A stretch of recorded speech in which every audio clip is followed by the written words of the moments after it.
खेल पड़िया जी देखनी ताकू डाक्तरखाना स्वागत करिवो। अरुण विजु जनता दल कार्यालय मोटिवेशनल क्लास बाजिछि निर्वाचन बिगुल। यह मध्य नयागढ़ विधायक डॉक्टर अरुण कुमार साहू बहुत दिन धरी आरंभ कर नुआ प्रयास।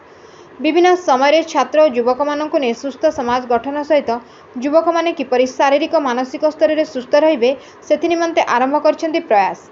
निर्वाचन रणक्षेत्र को ओह्लाइथिबा अरुण यह मध्य युव छात्र को मोटिवेशनल क्लास माध्यम अनेक टिप्स देइछन्ति।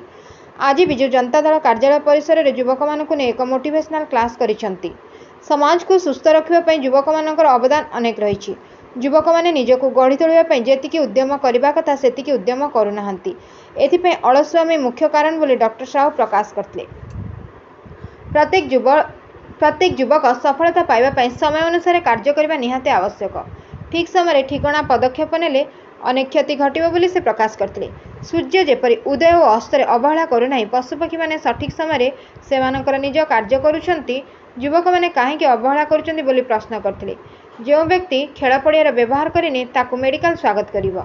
युव समाज शारीरिक सुस्थता प्रति गुरुत्व देवा निहाती आवश्यक।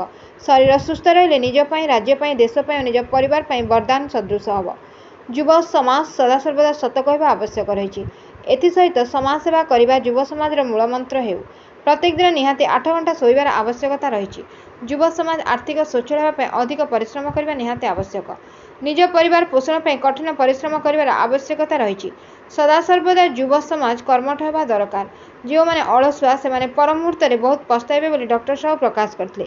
सत कहवा, श्रृंखलित होगा, समाज सेवा करने, समयानुवर्तिता होगा, निशाद्रव्य ठारू दूरे रहिबा एवं अधिक परिश्रम करने आह्वान देथिले।